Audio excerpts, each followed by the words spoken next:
For these ribs, again, I'm going to open up the deformation menu, and I just want to make these edges set just inside of this little ridge here. So what I'm going to do, because this is, kind of an array of objects, but they are around like the global y-axis.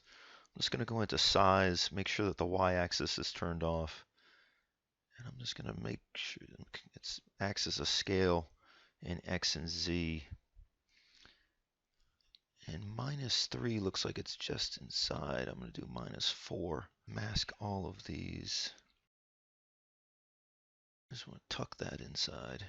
And the reason I'm doing that is just so that there's no confusion on ZBrush's part when we go to bring these together. We're going to use the Z modeler for this, and I'll go into solo mode so we can see this a little bit better. All I want to do is subdivide a few of these.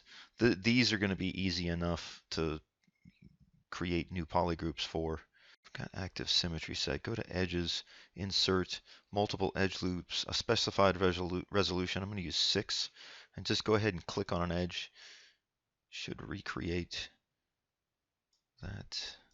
Do it to those.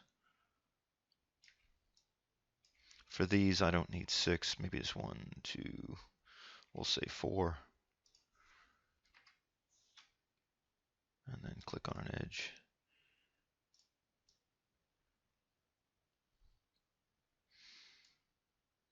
And with these, you can say 1.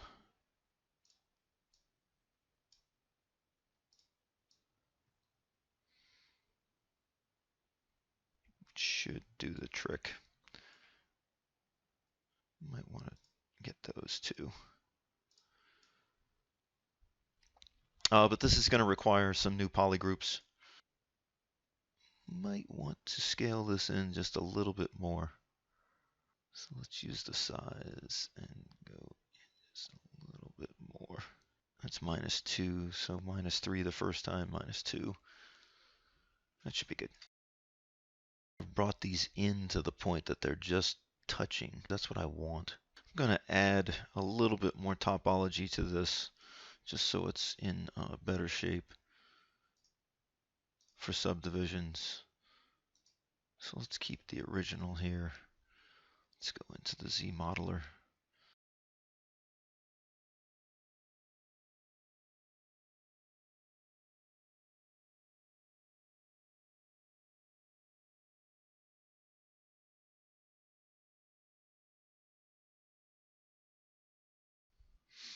I'm using a Q grid of 1.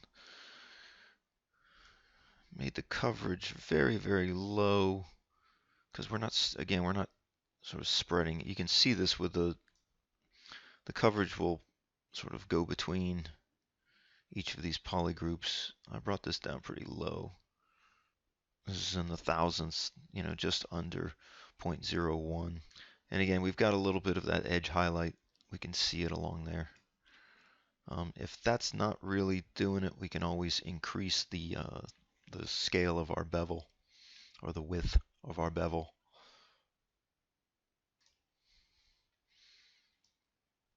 Here I am adding a new bevel, getting something a little bit wider. So at this point we can turn on the Q grid, set it to 1, get a coverage. I'm at about point.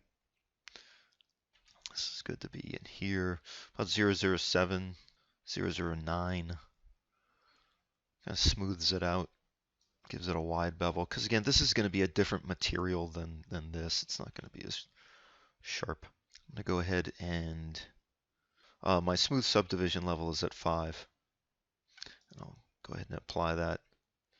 So that brings us to this little upside down U hook. Store a morph target. That's going to be pretty important. Let's go ahead and put dynamic subdivision on. Don't really need to crease any polygroups on this.